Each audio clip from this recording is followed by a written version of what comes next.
Hey, I'm doing like a little series of riffs and song ideas that have kind of a dark theme.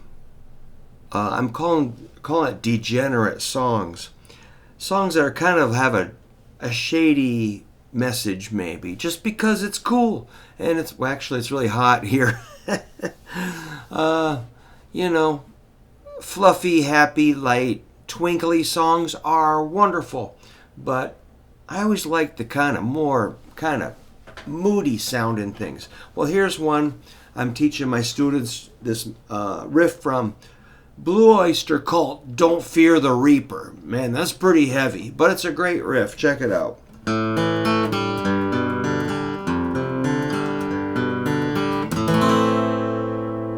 So that's an A minor, G, F, G, A minor, roughly. So A minor, is middle ring index, and that seems to be the tonal center of the song, the main, target. We're in the solar system of A minor, with these other chords are like planets swirling and twirling around the center of A minor. That's one way I visualize keys. So you're going to arpeggiate, which is good practice for your picking, coordinating your picking hand with your fretting hand. So the first, 4 notes,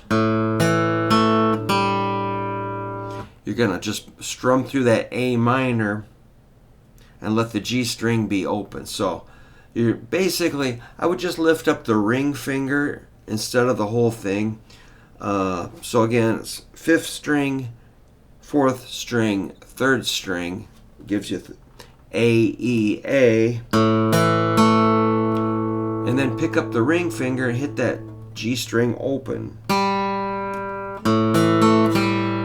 Maybe keeping middle finger in place, then the notes. Otherwise you get,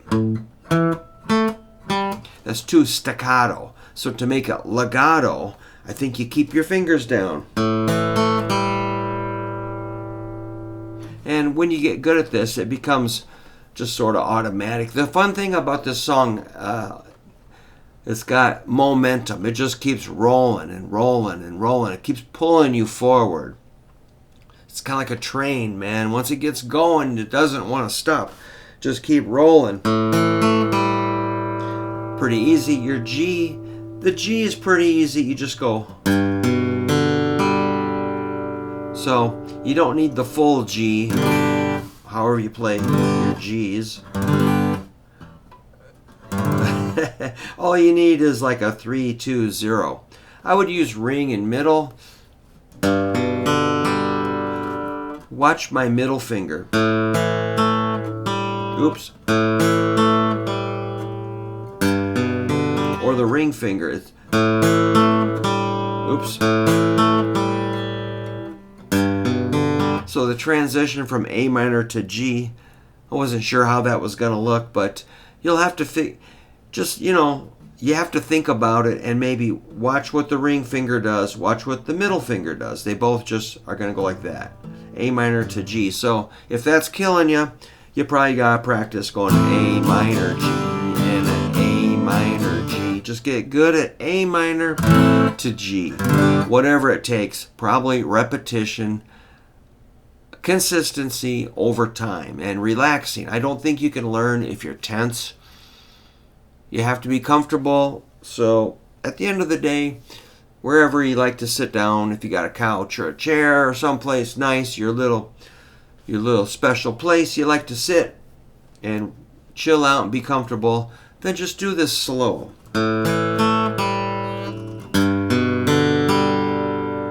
Cool. The F, you got to go way down here. So that's like an F and a C. The thing about that, you got to roll your hand around like a motorcycle throttle. You got to crank it around like this. If you just lay it like that, you're going to get. So you have to open up. See this big negative space in here. Make like you're holding a grapefruit or something, or a baseball or a softball. You got to just kind of open up. Don't just lay it flat. Then you'll be able to clear the strings and get that really weird F chord. It's like, what is that? It's an F5 with a sixth and a second or something. Yeah. So it's F with a D. D would be the sixth, pretty sure. And G would be the second. So it's a F6-2, something like that. There's probably some correct term for that, but you know, it's an F with a sixth and a second. Call it F6-2. I don't know. Maybe it's a F13. I don't know. Maybe it's a fighter jet.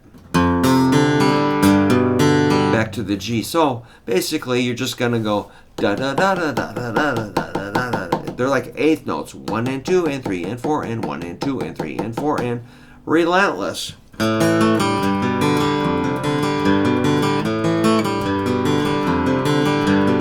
Looks like I used my pinky on that F. So you can play a game. You're like, let's say you're playing at Vets Auditorium. You're Blue Oyster Cult headlining a concert with Ram Jam and Golden Earring, and it's like, all right, now we're playing for all those guys out there with the jean jackets, the long hair, and the super mullets and everything. It's like, all right, guys, this is what's happening. People, my people, prepare to be amazed. I'm going to put on a show, and you got to play that perfectly in front of the whole crowd.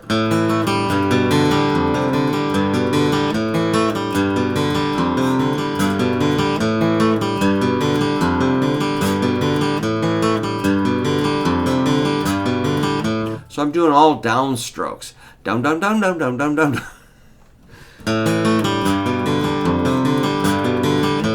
I am hooking. I like to anchor my right hand. I'm kind of holding these strings here. See that? Just to give me something to hold on to. Otherwise, if you're just like, well, I'm just going to go. And, well, maybe if I practice for 20 years, I might get it. It's like, wow. You are just, your arm is floating. Now, I mean, some people do that, and they're like, how do you even do that? I have to smack down on something. You can lay it on the bridge. You know, this part of my hand anchors on that and just pivots. Or that. Kind of hooking. Or maybe just touching this. Something. Give yourself a reference. Don't just float it in the sky. I'll try floating it.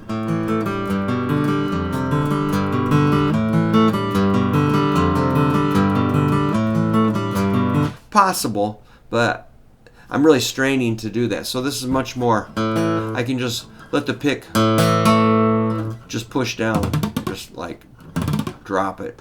Let gravity almost pull it down.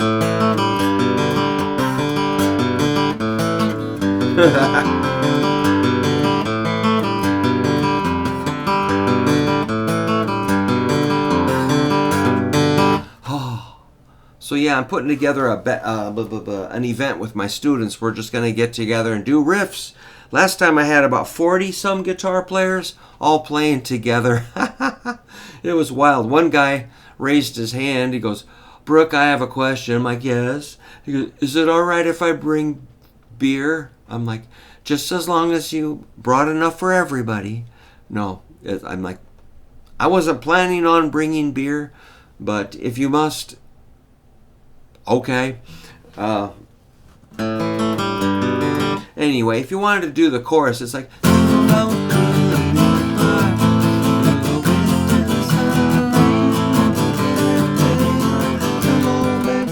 something like that. Then it bleeds back into the riff. I kind of forgot. Let me try that again.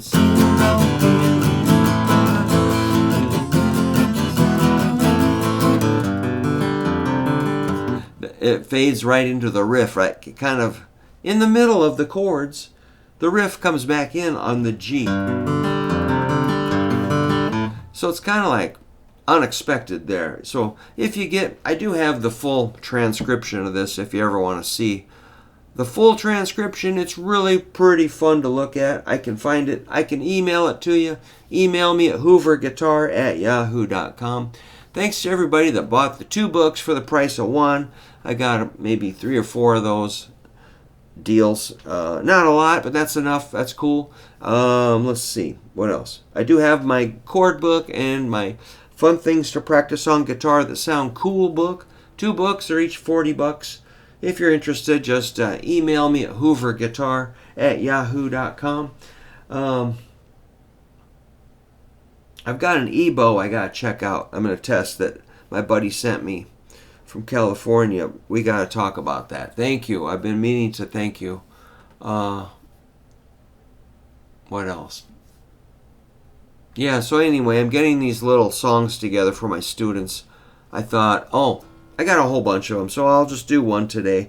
Don't Fear the Reaper. We're not really going to do the chorus. We're just going to see if I can get like 30 or 40 guitar players to all play the same riff at the same time. And some will be way too slow. Some will be just barely able to do it. And some will be able to play it. Some might act bored. I'm like, dude, this is not boring. This is awesome.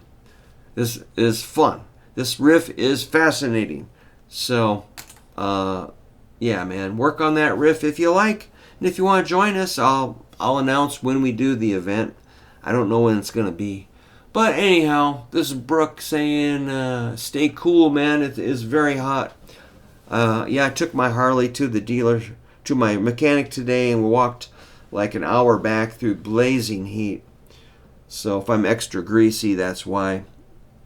But, man, keep moving, keep grooving, but don't get heat stroke.